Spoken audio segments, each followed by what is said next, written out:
नमस्कार दोस्तों, आप सभी का स्वागत है आपके अपने YouTube channel Ashok Chawla education पर। दोस्तों, आज हम जिस लेसन प्लान के साथ मिल रहे हैं वो है संस्कृत गद्य का लेसन प्लान, और जिसका प्रकरण यानी शीर्षक है सर्म एव विजयति।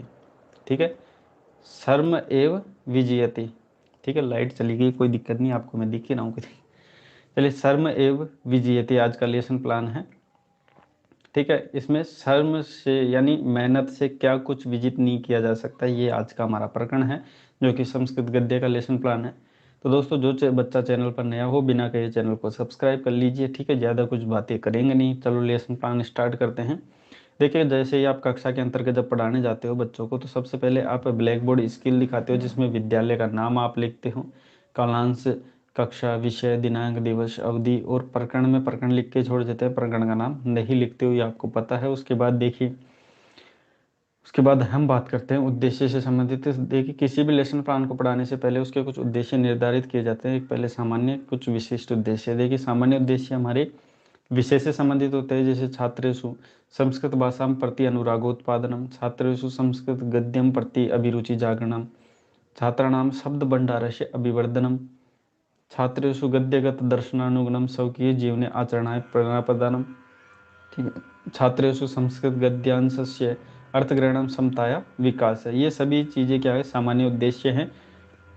उसके बाद बात करते हैं हम विशिष्ट उद्देश्य, जो कि हमारे टॉपिक यानी शीर्षक से रिलेटेड है। जैसे सर्वे छात्रा सर्म एव विजयते विषय जानन्ति, नवीन शब्दानाम ज्ञान प्रदानम, श्रमस्य जीवन योग्यता प्रदानम, यानी श्रम से यानी मेहनत से क्या कुछ विजित नहीं किया जा सकता, इससे संबंधित अपने जीवन में योग्यता प्रदान करना। उसके बाद अगला बिंदु है शिक्षण सहायक सामग्री, जिसे हम टीचिंग एड भी कहते हैं। ठीक है, इसमें देखिए, छात्र अध्यापक को पाठ्यक्रम पढ़ाते समय कौन कौन सी चीज़ें सहायता रूप में काम आई है, वह सभी चीज़ें क्या कहलाती है, टीचिंग एड यानी सहायक सामग्री। जैसे सुधाखंड हमारा चौक हो गया, श्याम पट आपका ब्लैक बोर्ड हो गया, मार्जनी आपका डस्टर, संकेतक आपका पॉइंटर हो गया, आकुंचन फलक जिसे आप लपेट फलक सामान्य लिखते हो, उसको संस्कृत में आकुंचन फलक लिखा जाता है। उसके बाद देखिए पूर्व ज्ञान, इसमें क्या है, छात्रों को ये पहले जान लिया जाता है कि छात्रों से कि आप इस विषय से संबंधित या इस प्रकरण से संबंधित कितना ज्ञान रखते हो, वो पूर्व ज्ञान कहलाता है। जैसे बच्चा श्रम के बारे में सामान्य जानकारी रखता है, तो उससे संबंधित आगे हम बात कर सकते हैं, यानी छात्र अध्यापक आगे बिंदु रख सकता है, जिसमें प्रस्तावना प्रश्न सबसे पहले करता है, अन्न कुत्र वर्धते। ठीक है, अन्न को कौन उगाता है, तो वो, ठीक है, कुत्र यानी कहाँ उगते हैं, अन्न को कहाँ उगाया जाता है, तो वो क्षेत्र यानी खेत में उगाए जाते हैं। उसके बाद दूसरे अन्नदाता कस्मै उच्यते, यानी अन्नदाता किसे कहा गया है, तो कृषक यानी किसान को कहा गया है। तीसरा देखिए, अन्न वर्धते कृषक है किम करोति, अन्न को उगाने के लिए कृषक यानी किसान क्या करता है, तो श्रम करता है यानी मेहनत करता है। उसके बाद देखिए, शर्म एव विजयते भवन्तः किम जानन्ति, तो बच्चा इसमें संभावित उत्तर देता है क्योंकि इतना नहीं जानता है। उसके बाद समस्यात्मक जब बच्चा होता है, तो छात्र अध्यापक द्वारा उद्देश्य कथनम करके अगला बिंदु रखा जाता है। इसमें प्रियान छात्रा अद्य वयम, प्रिय छात्रों आज हम शर्म एव विजयते, यानी श्रम एव विजयते जो विषय है, विस्तृत अध्ययनम करिष्यामि, विस्तृत अध्ययन करेंगे। उसके बाद अगला बिंदु है प्रस्तुतिकरण में, इसमें छात्र अध्यापक क्या करें, 3 कॉलम विशेषता इसमें बनाता है, शिक्षण बिंदु, छात्र अध्यापक कथन एवं छात्र कथन। देखिए, इसमें छात्र अध्यापक सबसे पहले तो पाठ प्रस्तुतिकरण माध्यम से पाठ को खोलने के, यानी जो भी हम पाठ पढ़ेंगे उसको खोलने के लिए बच्चों से कहता है, और बच्चे ध्यानपूर्वक उसको खोलते भी है। उसके बाद आदर्श वाचन, तो जो भी विषय वस्तु होती है, ठीक है, उसको छात्र अध्यापक आदर्श वाचन के रूप में उसको अच्छे से पढ़ता है, जिसमें शुद्धता, स्पष्टता, कक्षा का उचित स्तर, विराम चिन्हों का इत्यादि ध्यान रखते हुए पढ़ता है। यानी ये ध्यान रखो कि छात्र अध्यापक बिना गलती के उस विषय वस्तु को पढ़ता है, क्योंकि वो आदर्श वाचन कर रहा है ना, तो बच्चों का आदर्श रूप में रहता है, तो शिक्षक गलती नहीं करना चाहिए, छात्र उसको ध्यानपूर्वक सुनते हैं। उसके बाद देखिए कि छात्र अध्यापक किन्हीं बच्चों से छात्र अध्यापक के ये निर्देश देता है, छात्र अध्यापक के कुछ बच्चों को निर्देश देता है कि आप जो मैंने आदर्श वाचन किया उसका अनुवाचन करो, तो बच्चे, बाकी बच्चे उसको ध्यानपूर्वक सुनते हैं। जिन बच्चों को आदर्श वाचन अनुवाचन करवाया जाता है, वो अनुवाचन करते समय कहीं पे अशुद्धियाँ कर देते हैं, उनको छात्र अध्यापक बच्चों की सहायता से शुद्धिकरण करता है, जिसे अशुद्धिकरण कहते हैं, अशुद्धि संशोधन कहते हैं। उसके बाद देखिए अगला बिंदु है काठिन्य निवारण। इसमें छात्र अध्यापक क्या करता है कि बच्चा जब पाठ्य योजना पढ़ते समय या विषय वस्तु पढ़ते समय कहीं ना कहीं उनको शब्दों में कठिनता महसूस होती है, उनका फिर काठिन्य निवारण करता है, जैसे उत्थाप्य यानी उठाकर, उसका फिर वाक्य प्रयोग करता है, काष्ठखंड उत्थाप्य चलती, यानी काष्ठखंड को उठाकर चल दिया इत्यादि वाक्य प्रयोग है, बाकी मैं सभी को डिटेल से नहीं बताऊंगा। यहाँ पे दिख रहा है कि आपको यहाँ पे शब्द दिखेंगे, यहाँ पे उनके अर्थ दिखेंगे, और इन शब्दों के अर्थ के यहाँ पे वाक्य प्रयोग भी यहाँ पे बताए गए हैं। तो आप यहाँ पे देख सकते हो, कहीं पे कोई समस्या नहीं है। अगर आपको कहीं पे कोई समस्या आती है तो यहाँ मैं बैठा हूँ, आप पूछ सकते हैं कमेंट माध्यम से, कोई दिक्कत नहीं है। हमारे व्हाट्सएप पे भी आप स्पेशली पूछ सकते हैं।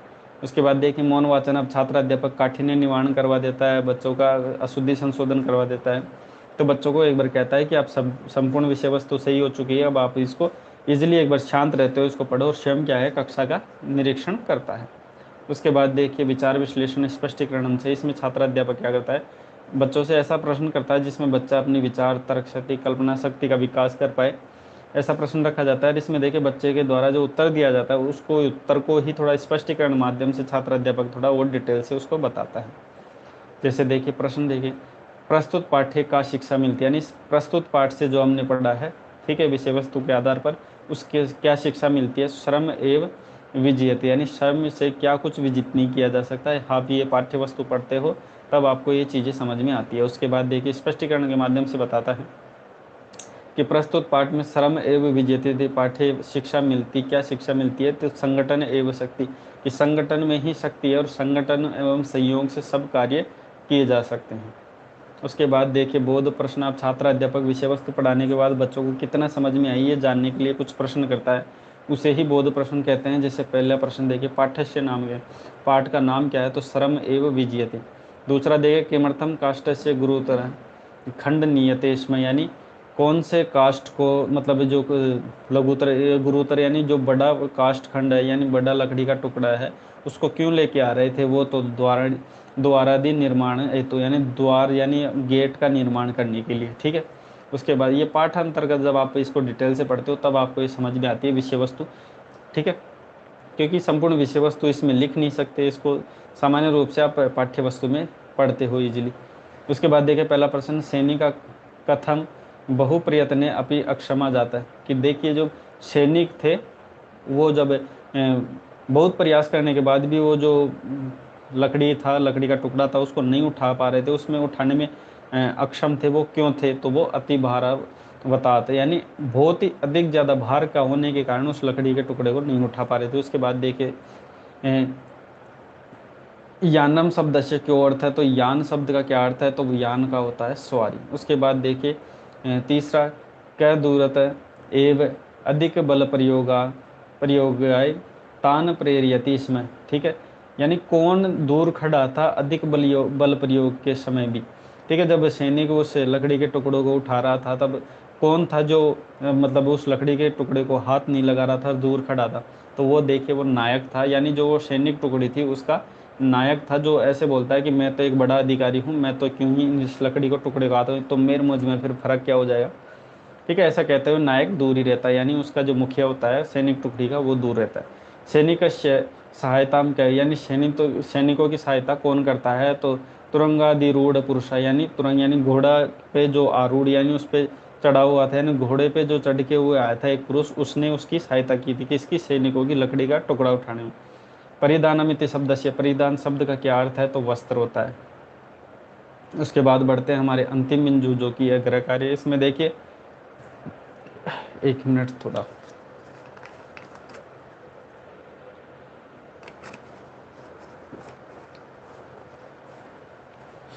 इसमें क्या होता है कि छात्र अध्यापक द्वारा ऐसा प्रश्न बच्चों को दिया जाता है जिसमें बच्चे की तर्क शक्ति, कल्पना शक्ति का विकास, और मुख्य रूप से इसका औचित्य यही होता है कि बच्चा घर जाने के बाद क्या है, तो पाठ का अच्छे से रिवीजन कर पाए, ऐसा प्रश्न इसमें रखा जाता है। तो सर्म एवं विजयते अस्य पाठस्य का शिक्षा मिलती लिखित व अन्यत, कि इस जो पाठ को आज हमने पढ़ा है, सर्म एवं विजयते इत्यादि जो पाठ है, इससे संबंधित हमारे को क्या शिक्षा मिली है, इसको लिख कर लेके आएंगे।